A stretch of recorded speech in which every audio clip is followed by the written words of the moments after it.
जी, कैसे हैं आप? स्वागत है आपका। धन्यवाद जी, बहुत बहुत धन्यवाद। सभी को नमस्कार। जय भीम, जय जी, जी, संविधान। बताएँ। जी सर। जय भीम सर। जय भीम सर। जी मैं वैसे ब्राह्मणवादी हूँ, लेकिन फिर भी मुझे एक चीज़ बहुत दुख लगा, जो प्रोफेसर डॉक्टर रतनलाल की जो अ, अचानक वो जो गिरफ्तारी हुई, उससे उस मुद्दे पर मुझे बहुत दिल में चोट लगा है। लेकिन खैर वो कानूनी बात है, मैं उसमें और आगे नहीं बढ़ना चाहता। और ये जो करण तुषार जी जो बात कर रहे थे, अननेसेसरी की बातें बहुत सारे कर रहे थे, तो आप लोगों का समय बहुत बर्बाद हो गया इसमें। जी मैं ये कहना चाहता हूँ कि आपने आज का मुद्दा जो चुना है वर्णवाद पे, तो ये वर्णवाद पे तो हम बहुत लोग बहुत सालों से इसमें फंसे हुए हैं। वैसे जनेऊधारी मैं भी हूँ, मैं भी जनेऊ पहनता हूँ। और एक बात आपसे पूछनी थी, शायद आप लोग अच्छी तरह से उसमें कुछ रोशनी डाल सकें, कि एक जी, है जी, जो पूछिए। प्रतिलोम विवाह। प्रतिलोम विवाह जो होता है वर्णवाद में, वो निषेध है। क्या इसका कोई डिस्क्रिप्शन आप लोग बता पाएंगे क्या? प्रतिलोम विवाह? जी हाँ। प्रतिलोम विवाह वही होता है क्या जिसमें जो अपर कास्ट रहता है वो लोअर कास्ट लड़की से शादी कर सकता है, यही कह रहे हैं आप प्रतिलोम विवाह? उसको स्पष्ट जी करें हाँ, सर, प्रतिलोम। या अनुलोम विवाह प्रतिलोम है? प्रतिलोम विवाह मतलब, प्रतिलोम विवाह उसको कहते हैं अगर अ, नारी उच्च वर्ण की हो, यानी सवर्ण ब्राह्मण या हाँ हाँ, उल्टा क्षत्रिय। उल्टा, ठीक ठीक ठीक ठीक। हाँ। हाँ तो निषेध है ना और ये तो। ये निषेध है। इसमें कहा गया है कि प्रतिलोम से जो बच्चे पैदा होते हैं, वो बहुत ही मतलब चांडाल कहलाएंगे, समाज चांडाल समाज सूट। समाज के लिए अच्छा नहीं होता है। समाज के लिए वो मतलब अ, अच्छा फल नहीं देता है। जैसा कि कोई पेड़ में जो फल उगता है, तो उसमें बहुत सारे फल अ, सड़ा हुआ, कीड़ा हुआ, खाया हुआ, या छोटा मोटा हो जाता है, अपना शेप से बिखर जाता है। जिस तरह से मान लीजिए कि एक जर्सी गाय, और जानवरों में भी होता है, मतलब एक जर्सी गाय के साथ अगर एक देसी गाय को मिला दिया जाए, तो उससे जो पैदावार होता है, वो उसका मतलब उस जर्सी की तरह नहीं होता है, थोड़ा निकृष्ट हो जाती है। इसे ही कहते हैं प्रतिलोम विवाह। वैसे जो दूसरा कोई जानवर में भी आप लोग देख सकते हैं। आजकल जो चला है हाइब्रिड हाइब्रिड सिस्टम, उस जेनेटिक साइंस विज्ञान से ही उसे तैयार किया गया है। बहुत सारे आलू हो, प्याज हो, लहसुन हो, धान हो, गेहूं हो, वो जो हाइब्रिड का सिस्टम है, आजकल तो फलों का भरमार है हाइब्रिडिंग। तो इसी तरह से प्रतिलोम विवाह भी एक तरह से निषेध है। अनुलोम विवाह जो है होता है, वो हाइब्रिड का उसमें गिना जाता है। आपको क्या कहना है? आपका क्या राय है सर इस पे? नहीं ये तो गलत है ना, देखिए। हाँ आप राय बताइए जी पहले, फिर मैं आपको बताऊंगा। जी, हम तो इससे मानते हैं ना, हम तो वर्णवाद को मानते हैं। नहीं, मानते हैं ना, इस बारे में जानते क्या है, क्या तो लॉजिक क्या है इसके ऊपर कि ऐसा नहीं करना ने चाहिए था? उसमें कहा महेंद्र ऐसा ही जाता है, यही यही हम विश्वास करते हैं, मतलब। इसके पीछे का कोई साइंटिफिक एविडेंस है आपके पास, साइंटिफिक प्रूफ वगैरह कि ऐसा होने से कम हो जाता है? ऐसा आपके पास कुछ प्रूफ है? इतने सालों में कुछ रिसर्च प्रूफ हुई हो ऐसा कुछ? प्रूफ तो मेरे पास ऐसा कुछ प्रूफ तो मेरे पास नहीं है, लेकिन हम लोग देखने तो को फिर आप किस मिलता है आधार जो पर कह हाइब्रिड सकते हैं कि हाइब्रिड? जेनेटिक देखिए, साइंस। आप इंसान की जो जाति है, सुनिए ना, थोड़ा बहुत साइंस मैंने भी पढ़ा है। जो प्लांट्स में जो स्पीशीज होती है ना, वो अलग अलग स्पीशीज होती है, पर ह्यूमंस में क्या है, होमोसेपियंस ही है, अलग अलग स्पीशीज नहीं है। पहले होता था होमो इरेक्टस होता था, और उसके अलावा अलग अलग स्पीशीज होती थी, पर अभी के डेट में होमो सेपियंस ही है। तो होमो सेपियंस में ऐसा कोई ऊपर और नीचे नहीं होता है, हेलो। जगह के हिसाब से। हाँ हेलो सर। जगह के हिसाब से कलर में चेंज वो वातावरण से होता है, कलर में चेंज आना या शारीरिक बनावट में चेंज आना वो वातावरण के हिसाब से होता है। और जेनेटिकली वो चीजें सेम ही है, पूरे पूरे देश पूरे अब दुनिया के आप ह्यूमन आप ले लीजिए, जेनेटिक्स जो जो डीएनए है सबका सिमिलर ही है। पॉइंट में बहुत 0.02% या 0.05% ये इतना डिफरेंस होगा, बाकी 99% आपका जीन और डीएनए सेम है। तो जो प्लांट्स की जो बात कर रहे हैं उसमें डिफरेंट स्पीशीज होती है ना, और जो हाइब्रिड की बात कर रहे हैं उसमें भी डिफरेंट स्पीशीज होती है, अलग ही होती है जाती है। मनुष्यों में ऐसा नहीं होता। तो आप ये जो बात कह रहे हैं ये पूरी तरीके से आर्टिफिशियल है, क्योंकि अगर ऐसा होता तो बाबा साहब अम्बेडकर जो नीची जाति से थे तभी वो पूरी दुनिया का वो महानतम वो स्कॉलर नहीं बन पाते, वो नीचे ही रहते। ठीक है, शायद आप समझ पा रहे होंगे मेरी बात को। जी मैं समझा। तो इस जो जानवरों में जो इस्तेमाल किया जाता है हाइब्रिड का सिस्टम में, तो स्पीशीज अलग होती है ना, से स्पीशीज अलग होती है ना उनकी। स्पीशीज आप देखिए ना, जैसे आप जो कह रहे हैं इनकी जो जो नस्लें होती है वो तो पूरी अलग होती है। इंसानों में कौन सी नस्ल होती है? इंसानी भी नस्ली होते हैं। अगर नस्ल अच्छा होती तो है तो फिर आप नस्ल का नाम बताइए।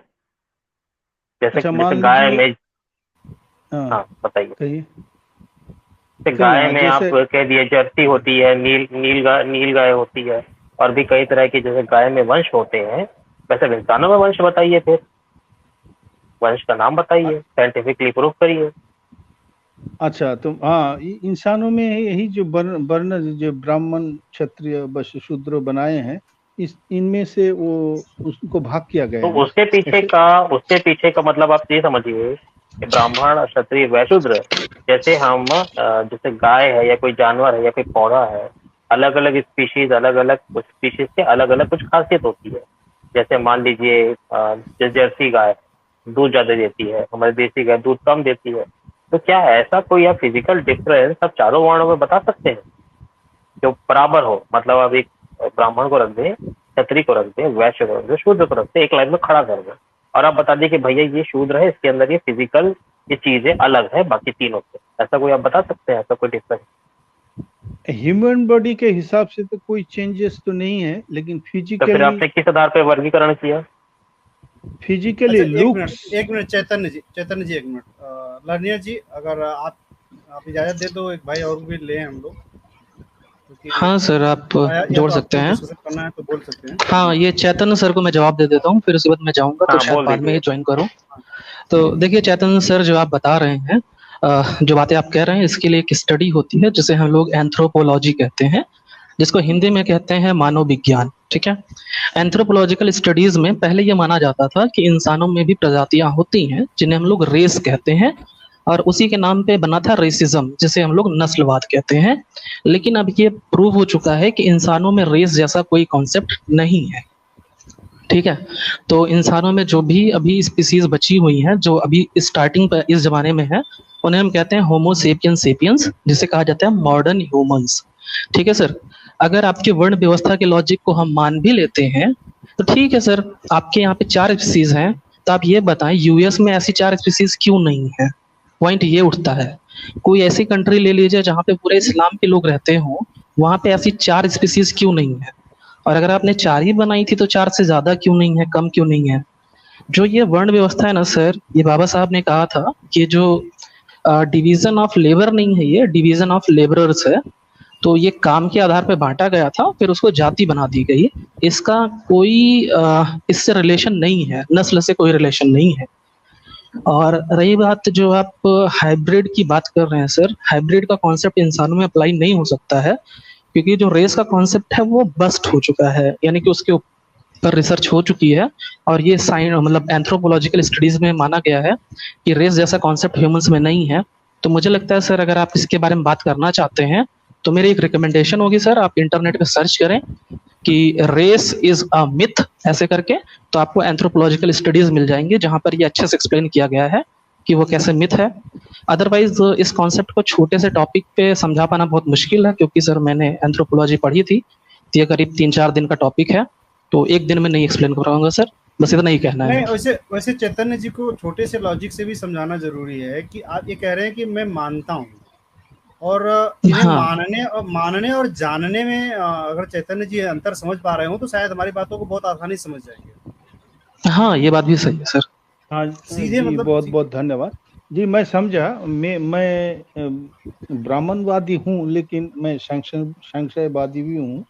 इसलिए मेरे मन में जो सवाल उठते हैं उसे मैं हम्म, समाधान चाहता हूँ। तो आप लोगों ने इसका बहुत अच्छा आंसर दिया है। और एक दो सवाल है, छोटा मोटा, अगर समय हो तो। हाँ और जी जी, आप समय बिल्कुल है, लड़ने जी रहे हैं आप। हाँ, तो फिर मैं जोड़ता हूँ, हम्म, बात करते नहीं सर, मैं मैं जाता हूँ, मुझे थोड़ा सा काम है, मैं हैं। अच्छा आपसे अच्छा, कुछ देर ठीक है, बाद ज्वाइन करूंगा, ठीक है सर, कोई थैंक नहीं यू कोई सर। नहीं, उस ओके। वेबसाइट का वो देते जाइए, चार्ट। जी चैतन्य जी बताएं। जी हाँ। और दूसरी बात है, हम लोग में जो परंपराएं हैं वो खाने पीने के लिए लेकर है। और वो ऐसा है कि मतलब जो चावल पकवान जो पकाते हैं, वो खाना जो है, हमारे शूद्र हो या नीच वर्ण का कोई भी हो, वो ब्राह्मण नहीं खाते हैं। वैसे जब कोई संत वगैरह आते हैं, कीर्तन वगैरह करते हैं, लेकिन वो लोग भी अपना गुरु भाई का हाथ से भी नहीं खाता है। वो लोग अपना खुद बना के खाता है। तो ऐसा व्यवस्था में मैं ये जानना चाहता हूँ आप लोगों से, क्या इसमें उनका जो कहना है, मतलब वो मन को ट्रांसमिट हो जाता है उस खाने के जरिए, जिससे कि उनका मन भी प्रदूषित हो जाता है, इसलिए वो नहीं खाते हैं। इसमें आपका क्या नहीं नहीं कहना नहीं है? नहीं नहीं, एक्चुअली क्या होता है सर कि मैं बताता हूँ। जो ऐसा कहता है ना, उसका मन ही दूषित होता है, मानवता के प्रति उसका मन जो है दूषित होता है, और वो अपने आप को श्रेष्ठ बताने के चक्कर में ये भूल जाता है कि जब वही खुद वे मानता है, जैसे आपने कहा कि आप जिस भगवान को मानते हैं और आप ही हमें समझाते हैं कि सबने एक ही भगवान द्वारा बनाए गए सब लोग हैं, तो फिर वो अपनी ही बात का विरोध कर रहा होता है जो ऐसा कहता है। तो क्या आपके अंदर ये सवाल नहीं उठता कि ये सामने वाला जो है, इसके मन के अंदर मन ही इसका सही नहीं है? यानी कि जो खाना बनाए, जैसे कि अगर आपने कहा कि अगर गुरु भाई भी है क्यों ना हो, अगर वो दलित है तो उसके हाथ से भी खाना नहीं खाते। चलो, ये बहुत अच्छा चीज़ आपने एक्सेप्ट कर लिया सर यहाँ पे लाइव में, ऑनलाइन लाइव में, कि ये जो अभी तक विरोध कर रहे थे, जो कह रहे थे कई लोग आकर के कि भाई हम लोग भेदभाव नहीं करते हैं, हमारे अंदर भेदभाव नहीं है, हम तो अब रेशनल हो चुके हैं, हम जो है कि लोगों को समानता का अधिकार देते हैं, लेकिन आपने ये एक्सेप्ट कर लिया अभी भी। जो हम लोग बातें कर रहे थे, शायद आप ब्राह्मण हैं तो आपकी बातों को लोग जल्दी समझ पाएंगे कि ये चीज़ चलता है अभी आपके अंदर भी, कि गुरु भाई भी अगर छोटी जाति का है, तथाकथित छोटी जाति का है, तो उसके हाथ से उसका गुरु भाई तक खाना नहीं खाता है। यही कहा ना सर आपने, शायद मैं अगर सही हूँ तो। हाँ जी जी जी, बिल्कुल। कुछ कुछ दिन पहले का ही एक ऐसा वाकया हुआ है। मैंने खुद अपनी आंखों से देखा है। वो लोग ऐसा अपने बना के खा रहे थे। तो मुझे पता है ये ऐसा ही करता है। इसमें और कभी आपकी क्या कभी राय है? ऐसा भी क्या होता मतलब है। ऐसा ऐसा जो करते हैं, मैं चलो इसका साइंटिफिक रीजन मैं बताऊंगा अभी, लेकिन सबसे पहले मैं आपसे जानना चाहता हूँ कि क्या आप इस बात से सहमत हैं? जी, इस बात से तो सहमत तो मैं नहीं हूँ, क्योंकि मेरे अंदर एक संशय चल रहा है, जिज्ञासा जिज्ञासा चल रहा है जी। इसीलिए आप लोगों के नहीं, साथ आपके जुड़ता पास हूँ। संशय तो ठीक है सर, आपका संशय चल रहा है, मैं समझ सकता हूँ संशय का मतलब, लेकिन आप ये बताएं कि आपका सेंस क्या कह रहा है? संशय तो चल रहा है ठीक है, लेकिन आपका खुद का सेंस क्या कह रहा होता है उस टाइम पे? जी, मेरा खुद का सेंस तो यही कहता है कि ये सब बिल्कुल अ, बनाया हुआ एक चक्र है। मतलब अ, उनका जाल में फंसाने का एक जी चक्रांत बिल्कुल है। बिल्कुल, अगर आपका ये सेंस कह रहा है ना, तो ये सेंस आपका इसमें बिल्कुल राइट है, यही काम कर रहा है कि ये खाली एक चक्र जाल बनाया हुआ है।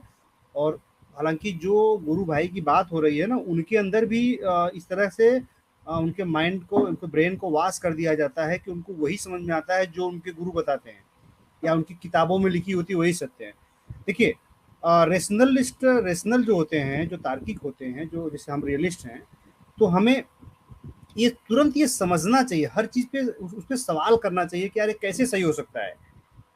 एक आदमी रमेश कुमार है, वो दलित है, उसके भी हाथ पैर मुंह नाक सब कुछ एक समान है, शिक्षित है, पढ़ा लिखा है, लेकिन सिर्फ वो इसलिए कैसे छोटा हो गया कि वो दलित में पैदा हुआ।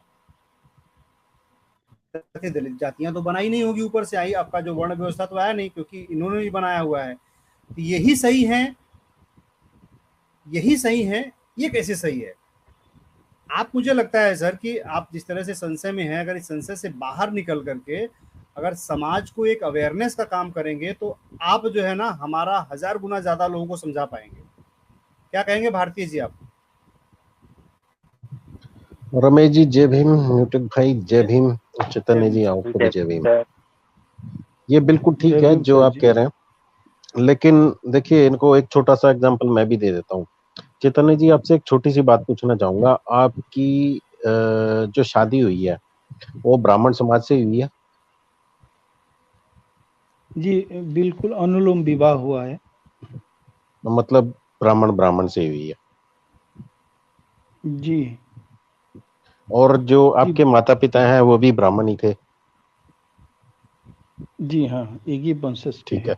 है। अब देखिए, मैं आपकी कोई बुराई नहीं कर रहा, और इस चीज को आप गलत भी मत समझिएगा कि हमारे दिमाग में जो कॉन्सेप्ट ठूंस दिया गया है ना, उसको मिटाने के लिए कई बार क्या होता है कि हमें 50-50 साल लग जाते हैं। अब इस बात को मैं सिर्फ एक बात से क्लियर कर देता हूँ कि रमेश भाई हैं, न्यूटन भाई हैं और मैं हूं। ठीक है, आप ये क्वेश्चन हमारे पास में लेके आए हैं क्लियर करने के लिए। ये इससे पहले का क्वेश्चन है, ये वाला क्वेश्चन की मैं बात में नहीं कर रहा कि भाई ये हाइब्रिड बंदा तैयार होता है, इससे ये तैयार होता है। पूरे दुनिया की रेस आप देख लीजिए, उनकी जनरेशन कितनी अच्छी है, कहाँ पे जाके पहुंच चुकी है। एक एक बंदा जो उनका बच्चा होता है वो शुरू से उसे पता होता है कि अगर मेरे को खेल में जाना है तो खेल में ही जाना है। उनसे लड़ने के लिए पूरे वर्ल्ड का कंपटीशन होता है। अब उनमें क्या हुआ, ना तो कोई ब्राह्मण है, ना कोई वैश्य, ना कोई शूद्र है, ना कोई क्षत्रिय, कुछ भी नहीं है, और देश कितना आगे जा चुका है। एक छोटा सा एग्जांपल है, बहुत बड़ी बात नहीं है, बिल्कुल आराम से आप समझ सकते हो। उनका 1 रुपया लेने के लिए हमारे को 80 रुपए देने पड़ते हैं। तो बढ़िया कौन हुआ, वो लोग के हम? सीधा सिंपल लॉजिक, खत्म। अब आप बोल सकते हैं। जी बिल्कुल, आपने बहुत सही कहा है। और ये हम, क्योंकि आजकल तो हम सब इंटरनेट में सब कुछ देख सकते हैं पूरी दुनिया को, तो हम जब देखते हैं सबका एक विश्वास विश्वास में आकर वो सब कुछ दम तोड़ देता है। हमारे जो जितना भी रूल्स रेगुलेशन जो भी है, हमारे जो कर्म कांड है, वो सारे के सारे हमारे वो विश्वास में आके दम तोड़ देता है।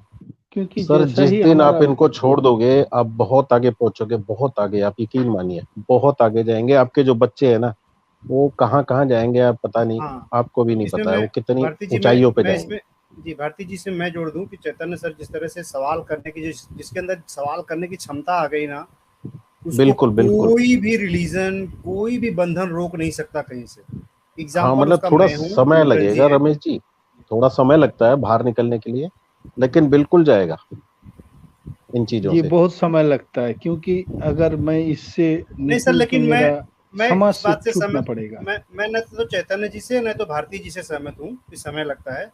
मुझे लगता है वो एक एक ही सेकंड का वो समय होता है जिस दिन हमारा जो मन तार्किक तर्क करने शुरू कर देता है। रमेश भाई ठीक। कुछ व्यक्तियों को लगता है, मैं और आप तो निकल गए, हम थोड़े समझ लो कि तेज थे तो निकल नहीं गए। नहीं, जैसे जैसे मैं कह रहा हूँ कि चैतन्य सर कह रहे हैं कि ये ब्राह्मण समाज से हैं, ये सवाल कर रहे हैं, इनके मन में, उनके अंदर आसपास जो घटनाएं हो रही हैं उसको देख करके इनके मन में सवाल ना उठता है। ये गुरु भाई कह रहे हैं क्योंकि हरे रामा हरे कृष्णा से भी जुड़े हुए हैं, तो ये अपने हम्म। गुरु भाइयों की बात कर रहे हैं कि हरे रामा हरे कृष्णा ट्रस्ट में भी भेदभाव होता है ऊंच नीच जाति के आधार पर। इन्होंने स्पष्ट कहा है। हाँ मैंने होता सर, है सर। अगर मैं सही हूं तो आप इसका हाँ कह दीजिएगा जवाब में कि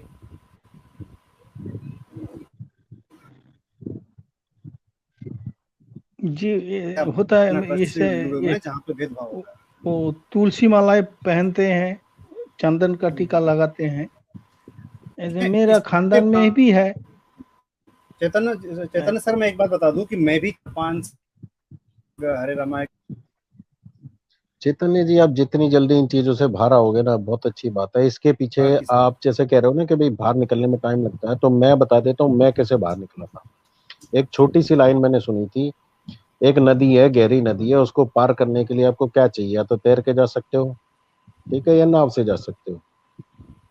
अब तैरना आपको आता नहीं है तो नाव से जाओगे, ठीक है, सीधी सिंपल सी बात है।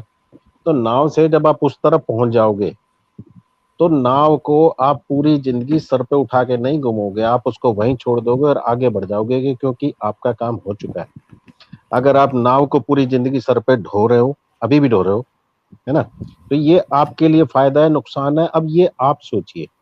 हम नहीं कह रहे कि आप उस चीज में रहिए या नहीं रहिए, फैसला आपके ऊपर है, जो आपको सही लगता है वो करिए।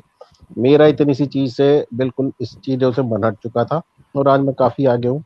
और बिल्कुल प्राउड फील करता हूँ कि भाई मैं रैशनल हूँ, वो मैं सोच पाता हूँ, किसी चीज पे तर्क कर पाता हूँ, कोई लॉजिक दे पाता हूँ। जी। बहुत बहुत शुक्रिया, बहुत बहुत धन्यवाद। फिर दूसरे दूसरे को जोड़ लीजिए। बोलिए चैतन्य जी। अगले सवाल लेकर मैं फिर दूसरे समय जी, जी, जी, आ आपका हमेशा जाऊंगा। स्वागत है। देखिए, आपका हमेशा स्वागत है, जो सवालों के साथ और एक मानवता के हिसाब से जिस तरह से आप बातें करते हैं, बहुत अच्छा लगता है आपसे बात करने में। भले ही वो तार्किक हो, अतार्किक हो, वो जिससे हम सहमत असहमत हो सकते हैं, लेकिन आपकी जो शैली है बात करने का, ये बहुत खूबसूरत है। ऐसे ही लोगों से सामने डिबेट होनी चाहिए, बातें होनी चाहिए, तर्क रखनी चाहिए। तो चैतन्य जी, आपको बहुत-बहुत आपका धन्यवाद कि आप आए और अपनी बातें रखें। फिर से आप भी जब भी सवाल हों तो आप लेकर के आएँ, और कुछ सवाल हमारे भी हों, उसका भी अगर जवाब आप दें तो भी बहुत अच्छा होता है। जैसे बहुत बहुत धन्यवाद। एक सवाल मैं अच्छा, जाते-जाते आपसे कर दूँ कि जैसे आप हरे रामा हरे कृष्णा ट्रस्ट से जुड़े हुए हैं सर, वहाँ पर वहाँ पर जब वो प्रसाद देने का जो कार्यक्रम होता है, तो ये कहते हैं कि भैया हम तो पूरी दुनिया से हमें दान दक्षिणा मिलता है और हम वो करे रहते हैं, लेकिन हम जैसे ही मंदिर से बाहर निकलते हैं, वहाँ के ट्रस्ट में देखते हैं कि कोई भी S C S T O B C का आदमी नहीं होता है, सिर्फ और सिर्फ ब्राह्मणों की दुकानें होती हैं, वही पूजा पाठ करने वाले होते हैं, सारी चीज़ें वही होती हैं। तो आप इस पर कुछ कहना चाहेंगे? जी मैं क्या कहूँ, वो तो आप ही कह चुके हैं उसमें, और मैं क्या कहूँ, बस इतना ही कहना था कि हम लोग जितना भी लोगों को बहुत मतलब गुरु भाई कहते हैं, लेकिन जब कोई बहुत ही आपदा में पड़ता है, उस वक्त कोई नहीं होता उनके पास। ये मैंने आंखों से देखा है। और जी, जी, बिल्कुल, बिल्कुल। एक दो बंदे होते हैं, और जो कुछ नामी दामी अगर होगा, तो या मतलब श्रेष्ठ व्यक्ति जो होगा, तो उनके वहां फिर हजारों की तादाद में जाएंगे। भेदभाव तो इसी तरह से होता है। तो इतना ही कहना है मुझे। जी, धन्यवाद सर, धन्यवाद। आप बहुत आइए और धन्यवाद। जिस तरह से आपने इस्कॉन का जो है कि भेदभाव को उजागर किया, ये बहुत बड़ा कदम है। हालाँकि आपका विरोध होगा अभी, देखेंगे तो, लेकिन आपने सच कहा है और सच का समर्थन हमेशा होना चाहिए।